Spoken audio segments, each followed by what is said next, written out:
Tiusanen, Suomihan voi aika hyvin silloin, kun Neuvostoliitto oli aika suljettu järjestelmä, ja nyt me voimme huonosti, kun on tämä kriisi. Miten te katsotte, että tämä nykyinen tilanne, minkälaisia näköaloja se avaa meidän taloussuhteillemme Neuvostoliittoon? Ensimmäiseksi tulee mieleen, että tämä komitea ei tietenkään voi muuttua rahaksi, valuutaksi. Siis se, että meillä oli hyvä aika aikoinaan Neuvostoliiton kanssa, niin se johtui nimenomaan siitä, että heillä oli vielä pelinvaraa ulkomaan taloudessa. Heillä oli näitä resursseja, joita oli helppo myydä. Nyt viime aikoina heillä on ollut tilanne, missä kova valuutta on erittäin tiukassa. Samanaikaisesti parhaat vientituotteet eivät ole sitä, mitä ne olivat ennen. Öljyn tuotanto on laskenut, vientimäärät pudonneet. Siis tämä ei johdu ainoastaan järjestelmästä, vaan se johtuu siitä, että nämä taloudelliset taustat ovat tässä välillä muuttuneet. Ja nyt kun tässä tuli ilmi, että mahdollisesti sitten tämä uusi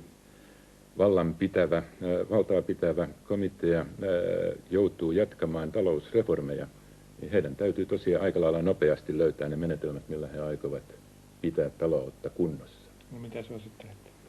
No kyllä minä suosittelisin sitä, että tosiaankin niin tätä reformitietä jatketaan. Siis minä olen samaa mieltä, niin kuin Vuorilehto sanoi tässä, että vanhaan ei tosiaankaan ole paluuta. Siis sen keskusjohtoisen klassisen mallin tie on käyty loppuun. Jos ajatellaan sitä, että nyt nämä kansallisuustunteet ovat tässä välillä päässeet valloilleen, niin kyllä minun on aika lailla mahdotonta nähdä sellaista tilannetta, että nyt voitaisiin puhaltaa uusi keskusjohtoisuus näihin kaikkiin osasiin, että he sitten ilolla toimittaisivat keskusjohdolle kaikkea sitä, mitä maan eri osista löytyy.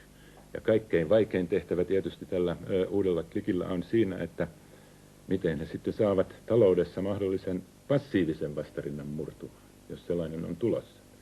Jos sitä ei pystytä murtamaan, jos mennään työpaikalle, siellä ei viitsitä tehdä mitään, niin kyllä silloin täytyy joku tällainen hajautettu muoto ottaa käyttöön.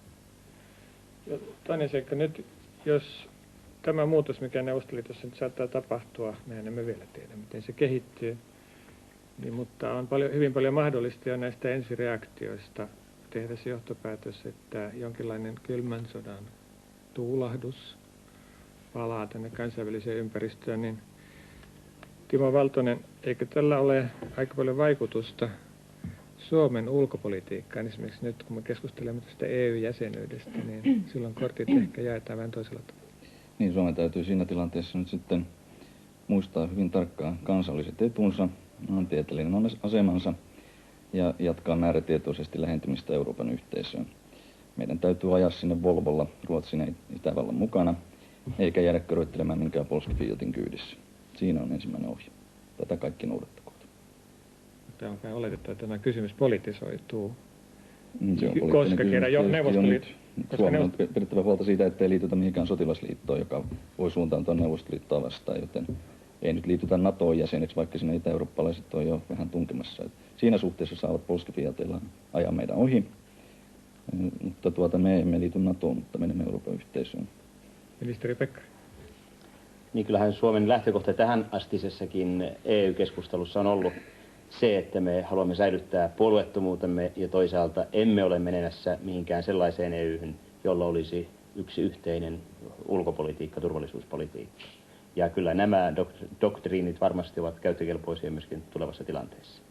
En kysy tätä siksi, mutta totean vain, että äskettäinhän Neuvostoliitto on huomauttanut Itävallalle, että puolueettomuus ja EU-jäsenyys eivät ole yhteneviä ja itävaltalaiset eivät mahdollisesti kiinnitä tällaiseen seikkaan niin paljon huomiota kuin me vastaavassa tilanteessa. Aivan totta. Ja vielä toistan, että meidän lähtökohta koko ajan on ollut vain sellaiseen EU-meneminen ja vain sellaisen sopimuksen tekeminen, joka turvaa mainitut asiat. Puolueettomuuden ensimmäisenä. Ja näin ollen sellaista EU:tä ei ole olemassa. Suomi ei mene EU:hyn. Minä haluaisin tässä vaiheessa kuulla historioitsijan näkökulman. Jos katsotaan, mitä Neuvostoliitossa nyt tapahtuu ja mitä se merkitsee Suomelle, niin ovatko kylmät tuulahdukset myöskin meidän huomista päiväämme vai? Mä olen aina jo aikaisemmin sanonut tähän, että olemme me tulleet toimeen Stalinin kanssakin. Eli meidän on tultava toimeen myös tämän uuden johdon kanssa. Me tulemme senkin kanssa. Tässä on sellainenkin piirre tietysti, jos nyt päädytään siihen, että kansainvälinen jännitys kiristyy, niin on aika mahdollista, että se tuntuu nyt näiden kriisien takia ja sitten tämän Euroopassa tapahtuneen muutoksen takia, että se tuntuisi täällä Pohjolassa, tämä kiristyminen.